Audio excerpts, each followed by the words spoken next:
Praise lord. దేవుని ఘనమైన నామమునకు మహిమ కలుగునుగాక. ప్రభు పేరట మీ అందరికీ శుభాభివందనాలు. ఈ ఉదయకాలము దేవుని వాక్యాన్ని విందాం. యెషయా గ్రంథము 58వ అధ్యాయము 11వ వచనము. నీవు నీరు కట్టిన తోట వలెను, ఎప్పుడునూ ఉబుకుచుండు నీటి ఊట వలెను ఉండెదవు.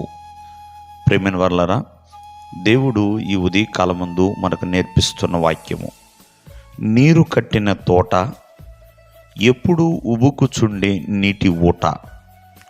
అంటే నీరు కట్టిన తోట ఒక ఫలింపు సాదృశ్యంగా కనపడుతుందండి.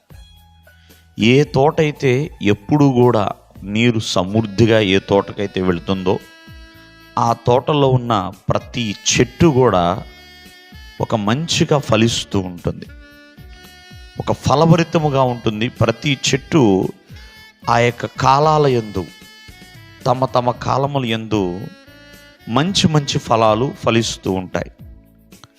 ఎప్పుడు ఉబుకుచుండే నీటి ఊటల్లో ఉన్న నీరు శ్రేష్టముగా ఉంటుంది, తాగటానికి ఉపయోగకరంగా ఉంటుంది.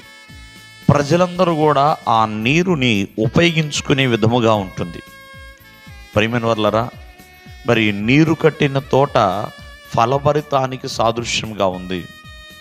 మరి ఈ సంవత్సరము దేవుడు మీకు ఇస్తున్న చక్కటి వాగ్దానము, నీవు ఫలిస్తావు, ఎంతోమంది ఎదుట ఫలభరితముగా ఉంటావని దేవుని యొక్క వాక్యం సెలవిస్తుంది. ప్రియమైన వర్లరా, మరి శ్రేష్టముగా మరి నీ జీవితం ఉంటుంది అని దేవుని యొక్క వాక్యం సెలవిస్తుంది.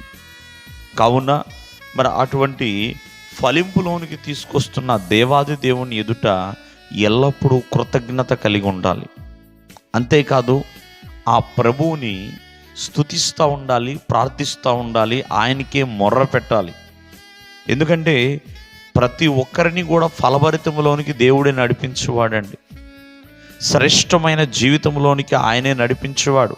శ్రేష్టముగా, అతి శ్రేష్టముగా, మరి మధురముగా, అతి మధురముగా దేవుడు మార్చువాడు.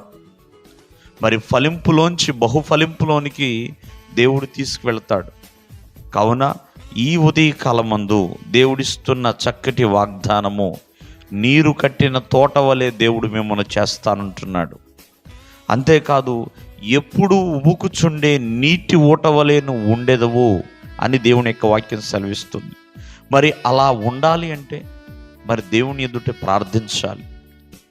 దేవునికి నీ స్వరాన్ని వినబడి ఉండవాలి, దేవునితో మాట్లాడాలి. ప్రియమైన వర్లరా, దేవుని ఎదుట వ్యతిరేకంగా కాదు, తిరుగుబాటుగా కాదు, ప్రతికూలముగా కాదు, ప్రభు ఎదుట ఎప్పుడు కూడా నీవు అనుకూలముగా ఉన్నప్పుడు ఎల్లప్పుడూ దేవుని యొక్క ఆశీర్వాదం చేత ఫలభరితముగా ఉంటారు. దేవుడు మిమ్మల్ని ఆశీర్వదించునుగాక. ఆమేన్.